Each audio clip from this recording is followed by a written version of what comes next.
This is in 1 Corinthians chapter 9, verse 19. For though I am free with respect to all, I've made myself a slave to all so that I might win more of them. To the Jews I became as a Jew in order to win Jews. To those under the law I became as one under the law, though I myself am not under the law, so that I might win those under the law. To those outside the law I became as one outside the law, though I'm not free from God's law, but I'm under Christ's law, so that I might win those outside the law. To the weak I became weak, so that I might win the weak. I become all things to all people, that I might by all means save some. I do it all for the sake of the gospel, so that I may share in its blessings. Paul here could be accused of asking us to play the hypocrite, and I started talking about that a little bit this morning. Because Paul is saying that you need to change your behavior based on your audience if you think it will serve the gospel. That seems straightforwardly what he's saying. In today's age, that's not well received, because today authenticity has a very high ethical value. The only one higher in our culture is the value of what you might call political correctness, if you're a boomer, but this idea of tolerance. So it kind of tiers in culture: tolerance, authenticity, right? And then it goes down from there. So authenticity, this idea that we should be who we are in every circumstance, that we shouldn't let circumstances change us. It leaks into marriage. When I counsel young people, the big concern is that marriage is going to change them, and they don't want to be changed. I've got to be who I am. I want to find someone who will let me be who I am, and I don't want to have to change who I am. And then later on, when there's conflict in the marriage, I hear the same thing. He's trying to change me. She's trying to change me. I've got to stay who I am. This idea of authenticity, that if we let somebody change us, or if we alter our behavior because of our context, that somehow that makes us a hypocrite, and that's everything that's wrong with the world. So there's this great pressure to be authentic. We see it in the church, no question, right? What we're finding is that authenticity, as important as it is you can have too much of it. Now, it's not saying we should be hypocritical. It's not this idea that we come into a situation and we try to pretend that we are something that we're not. But well, we'll get to what we are talking about. That's not what we're talking about. Everything in life that's a virtue, at least the things taught to us by Scripture, find a balance between our self-centeredness and our tendency to think we're not worth anything. God does not tell us we're not worth anything. Just in dying for us, He's told us that we ourselves, that we are people, that we matter. Ethics recognize that. But at the same time, we're not the only one that matters, and ethics recognize that as well.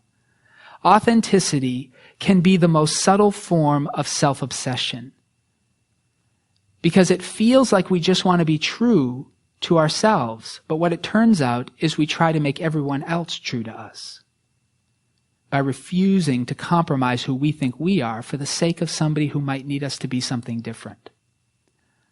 We have to be what people need us to be. We all know this, but for some reason, in certain areas, we want to be true to ourselves. Now, Paul is trying to take that kind of an understanding and apply it to areas that are a little more sacred to each of us. Areas in our lives that we think matter spiritually. And Paul is suggesting that if you put yourself on too high a pedestal when it comes to your scruples, you could actually ruin your church's chance to share the gospel. So tonight we're going to discuss 3 points. We're going to talk about Paul's commitment to a winsome gospel. Second, we're going to talk about Paul's concern for a worrisome legalism in the church. And third, we're going to talk about Paul's commendation to us of a witness mentality in communities of faith. So those are our 3 points. We're going to start with a winsome gospel. Look at verse 19. For though I am free with respect to all, I've made myself a slave to all so that I might win more of them. For Paul, in disputable matters, the scruples of others will prove to be the greatest impediments to them coming to faith in Jesus. Scruples are very, very difficult to overcome. Of course, the context doesn't allow us to justify rebelliousness against God for the purpose of evangelism, and I don't think Paul is going back on his previous teachings where he told us that if you feel in your conscience that you can't do something, Paul says it would be sin for you to do it. I think we're in the same context. That still stands. So he's not encouraging you to go against your conscience. But he is emphasizing that those with less scruples in disputable areas will pose fewer evangelistic obstacles for those who are coming to Jesus. The more disputable things you can be okay with, the fewer obstacles you will put in the way of somebody who is trying to first come to Jesus. Your scruples have evangelistic impact. So you have to know that about yourself. And when we talk about a gifted evangelist, one of the absolute, it's not essential that you be gregarious or outgoing or articulate, but what it does mean is you can't have too itchy a conscience. You can't be trying to expect converts to come all the way 1,000 miles to Jesus when they just need to take a step towards him. You can't be too demanding. You have to be gracious. You have to be able to tolerate the context in which you find them. And you have to be able to be there and still be holy. And you have to be able to call them out. And if you can't go where they are, you can't reach them. And holiness, a concern for holiness, when it's aligned with fear, can be devastating to a church. Because a strong conscience is a benefit in evangelism, those who have less scruples in disputable matters should consider they're strong. They're called the strong, Paul calls them. They should consider that strength to be an evangelistic gift and not just an opportunity for personal pleasure. I hope you can start to see the peril that we are in when we chase out the strong. Now, in Paul's day, they were trying to chase out the weak. It was the weak that were the problem. They were being irritated because there were these people who wouldn't let them enjoy their liberty in Jesus. They were living like they were still under the law. They had all these scruples, like they had to earn their salvation, like the world was a perilous place, like they couldn't go out there with confidence. They had to constantly be afraid that the world was going to pollute them. And those folks, they wanted them out in Paul's day, and Paul was trying to make space for them. But something else happened here. Rather than trying to make space for the weak, we tried to push out the strong. Told them they were less Christian than the rest of us. That moves into point 2, a worrisome legalism. And that's Paul's concern. Look at verse 20. To the Jews I became as a Jew in order to win Jews. To those under the law I became as one under the law, though I myself am not under the law. I'll just tease out what Paul's doing there. So he's not talking about the moral and ethical requirements of Sinai. He clearly believes he's still under that. He just said don't muzzle the ox whilst treading the grain. So let's read this thing in context, right? He still seems to be under the moral ethical requirements of Sinai. But what he's not under is the covenant that God made with the people of Israel at Sinai. That's what he's not under. That covenant became a curse. He is under a new covenant with Jesus that is consistent with that covenant, but is different. And so some of the requirements, Jesus exempted the people of the new covenant from living under, one of those being kosher laws. And that's probably what's at stake here for Paul. So for Paul, he's no longer bound to have to eat kosher, to have to follow circumcised children on the 8th day, and some of those things that Jesus exempted the new covenant community from because he had fulfilled those things. So for Paul, there were things he was free from. But when he was working with the Jewish people, he did not try to convert them out of kosher. He just ate kosher. Why make a big deal out of it? Just eat kosher. Now, clearly there are some people in the Christian community in Corinth who couldn't keep eating kosher because that looked like you were condescending to the law, and that might look like you were slaves, and we have to live free. Those folks couldn't witness to Jews. Their scruples were more important than the conversion of the Jewish people. But for Paul, he could eat kosher. Not a big deal. I'm not under it anymore. I've been set free by Jesus, but I can still eat it. So when I'm ministering to the Jews, I'll eat kosher. I'm not going to make a big deal out of it. But when I'm eating with Gentiles, because I'm Jewish, I'm not going to require that I eat kosher or that they eat kosher. I'll eat what they eat. I'm free. I have a strong conscience. That makes me a great evangelist. But there are people in his church who are saying, well, either all of us should eat kosher or none of us should eat kosher. We should have one rule for everybody, then it's fair. The legalists always think that one rule for everybody is fair. I don't think Paul is trying to shame anyone with a weak conscience, with an itchy conscience. I don't think he's doing that. I don't think Paul is trying to say, hey, if you have a lot of hang-ups, you don't belong in the church. Far from it. But Paul is warning us that if those hang-ups begin to define Christian community, and the whole community is expected to live by them, the first casualty and the greatest casualty will be our evangelistic effectiveness in the world. Legalistic denominations have long experienced this, but Paul knew it to be problematic already in the first century. The scruples of the weak in disputable matters must never be allowed to dictate the culture of the church, because the church is here to witness to the lost. We are beholden to put in front of them all the obstacles that God does in order for them to come to faith, but not one more. We have to be willing to put ourselves at risk for the lost, not in real sin, but in disputable matters. Because legalism in disputable matters hinders the capacity of the church to reach those we are most called to reach, we must resist the temptation in all of us to legislate our scruples. Just because it's sin for you doesn't mean you have to make sure it's sin for everyone. The problem with legislating your scruples is that once a community learns to do that, you never get to choose whose scruples get legislated. In disputable matters, we have to leave room for disagreement. That's Paul's intense admonition to the church. In disputable areas, we must leave room for disagreement. It is the only way to ensure fairness, justice, and evangelistic effectiveness.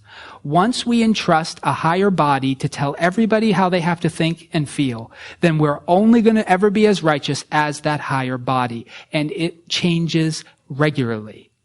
Even if we trusted all 5 of the people who were telling us how to live when we originally gave them that authority, those 5 are going to rotate out, and you might not trust the next 5 the way you trusted the last 5. Paul is profoundly wise when he tries to recommend that we allow diversity of opinion in disputable matters within the same community of faith. It is a protection. And it helps the church to remember that we are not here to convert the world to our opinions. We are here to share the gospel of Jesus with a dying world, and there is a difference. Our final point is a witness mentality. I do this fast. I'm a little past the hour. Look at verse 22.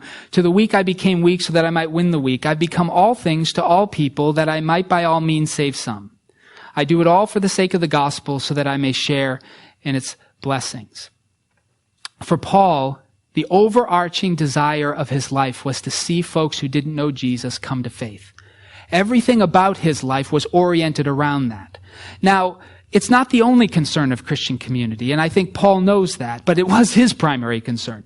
The book of James tells us that religion that God sees as pure and faultless is caring for widows and orphans and remaining unpolluted by the world. These are concerns of Christian community. So acts of charity and good deeds, especially towards the weakest among us, are part of what the church needs to be concerned about.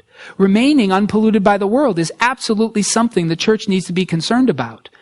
I think we should listen more intently to Jesus and less intently to our culture, but still, we do need to be concerned about that. But not only those things. Our witness is also an essential concern for the church. Not so people think we're great, but so that people can hear Jesus. The sharing of the gospel should not be legislated out simply to make it easier for us to be holy. You hear me?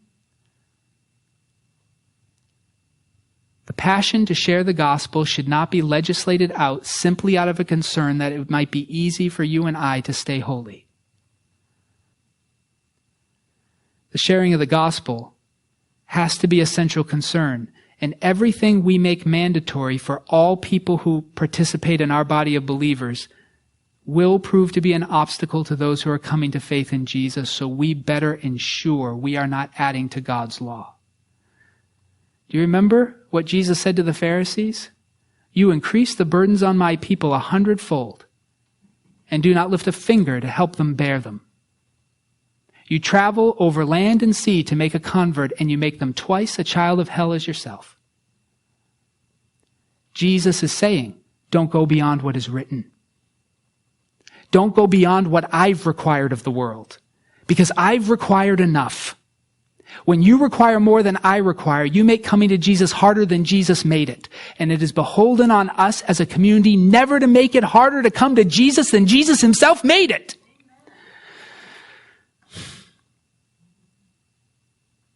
We've let the world down, folks. It's not sinful hypocrisy for a person to change their behavior because of the environment that they're in. That's just gospel care.